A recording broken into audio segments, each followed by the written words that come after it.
Pemirsa, alhamdulillah masih dalam rangkaian program Berkah Karunia Ramadan Metro TV, itu Tafsir Al-Misbah mengenal surah Al-An'am bersama Bapak Quraisyab. Buat Anda yang baru saja bergabung, tadi kita sempat membahas surah Al-An'am ayat 141, di mana dikatakan di sana setiap apa yang kita usahakan harus dikeluarkan haknya. Dan juga tadi Bapak Quraisyab juga mengatakan janganlah kita melakukan perbuatan yang tidak ada manfaatnya. Bapak Quraisyab mungkin bisa dilanjutkan lagi ayat. Baik, kita lanjutkan. Jadi saya akan beri contoh lagi hal-hal kita ini dalam kehidupan sehari-hari kita terlalu banyak saraf, Ya. tidak bermanfaat. Contoh, saya mau minum, diisikan di gelas saya air minum yang gelas besar, saya tidak habiskan. Itu sisanya diapain? Buang misalnya. Tidak bermanfaat, itu saraf. Saya mau wudhu, saya guna air sungai di depan saya gunakan untuk 4 kali basuh muka. Wudhu, saraf atau tidak? Tidak ada manfaatnya, itu yang keempat sudah tidak ada manfaatnya. Saya punya benih, saya lempar ke tanah yang gersang atau ke tanah yang tidak sesuai dengan benih itu saraf. Wala tusrifu. Saya mau kasih orang bantuan, ini bantuan, ini bantuan, ini bantuan, sampai habis harta itu, keluarga saya tidak dapat. Bagaimana? Saraf. Wala tusrifu. Innallaha la yuhibbul musrifin. Tuhan tidak suka orang-orang yang boros, orang-orang yang tidak menggunakan sesuatu secara bermanfaat. Baik, kita lanjutkan ayatnya. Wa minal an'ami humulatan wa farsya. Allah juga menciptakan binatang ternak yang kamu jadikan ini sebagian untuk Allah, ini sebagian untuk berhala. Ini boleh buat perempuan, ini tidak boleh buat perempuan. Allah yang menciptakan itu. Ada yang dijadikannya sebagai alat angkut, humulatan, dan ada yang dijadikannya sebagai farsya. Farsya itu bermacam-macam pendapat ulama. Bisa ada yang mengartikannya sebagai binatang yang bisa disembelih tapi tidak bisa ditunggangi, kambing. Ya tahu? Ada yang berkata itu sebagai alas, bulunya kambing, bulunya domba, bulunya ini. Bermacam-macam. Yang penting Allah menggambarkan anugerahnya kepada manusia. Kulu mimma razaqakumullah. Silahkan makan apa yang direzekikan Allah kepadamu. Allah merezekikan setiap orang rezekinya yang halal. Setan datang mencampurkan yang halal dan yang haram. Yang disuruh makan yang rezeki yang Allah anugerahkan buat kamu, rezeki yang halal. Wala tattabi'u khutuwatis syaitan. Jangan ikuti langkah-langkah setan. Nah, kemarin di episode kemarin itu ada yang bertanya, apa hubungannya makan dengan setan? Ya kan? Ini silakan makan, jangan ikuti setan. Saya jawab, itu Adam keluar dari sorga karena setan memerintahkan makan. Buat terlarang toh. Hati-hati.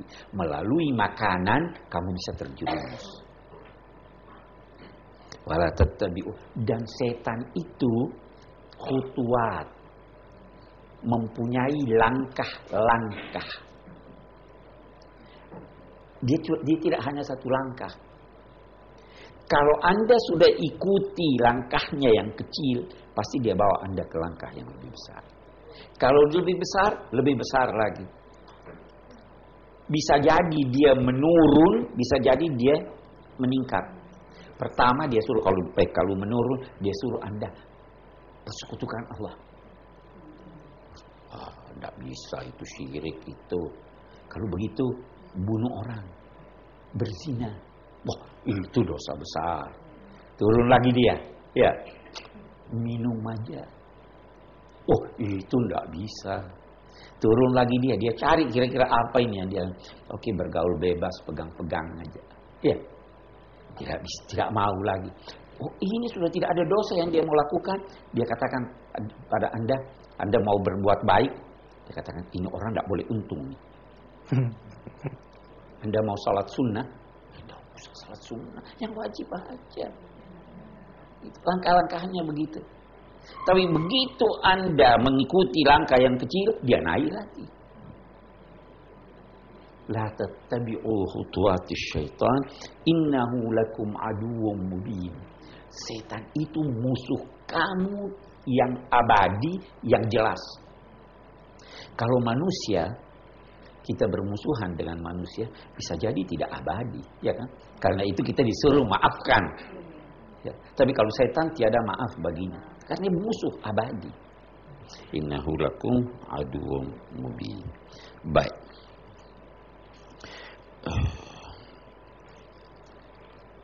Samaniyata azwaj min adh-dha'n itsnaini wa min al-ma'z itsnain. Qul az-zakaraini harrama amil unsayain. Nah, sekarang dia katakan, mereka kan itu berkata bahwa ada binatang yang haram buat perempuan, susunya tidak boleh perempuan minum. Atau anaknya yang dalam perut ibunya tidak boleh buat perempuan, karena buat laki-laki. Bangkai boleh makan bangkai, baik perempuan maupun laki-laki. Nah, Allah di sini mengecam mereka. Dia katakan binatang ternak itu disebutkannya 8 pasang. Ada domba, jantan dan betina. Ada kambing, jantan dan betina. Qul, wahai Nabi Muhammad, tanyakan kepada mereka. Yang diharamkan itu adalah jantan kedua binatang ini atau betinanya, atau yang terdapat dalam rahimnya, baik jantan ataupun betina. Kalau dia menjawab jantan, dipertanyakan lagi, apa dasarnya? Dan kenapa ada yang kamu haramkan jantan, ada yang betina kamu haramkan? Ini tidak logis. Nabbi'uni bi'ilmin in kuntum shadiqin. Coba beritahu saya atas dasar pengetahuan yang pasti. Jangan kira-kira. Kalau kamu memang benar-benar dalam ucapan kamu bahwa ini ada yang haram, ini ada yang halal. Demikian juga unta dan sapi. Ada yang jantan, ada yang betina.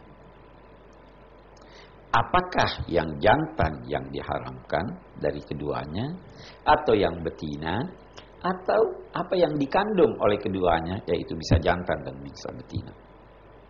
Nah, apa kamu punya saksi-saksi bahwa Allah mengharamkan itu? Tidak ada.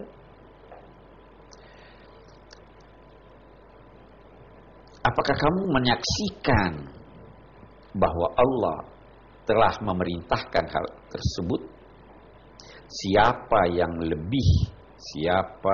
lebih berlaku aniaya daripada orang yang mengada-ngada kebohongan kepada Allah, liyudhillan nasa bighairi ilm, untuk pada akhirnya menyesatkan manusia tanpa ilmu pengetahuan. Sesungguhnya Allah tidak memberi petunjuk kepada orang-orang yang zalim. Saya kira kita lanjutkan. Ya, kita akan lanjutkan. Terima kasih Bapak Kurais.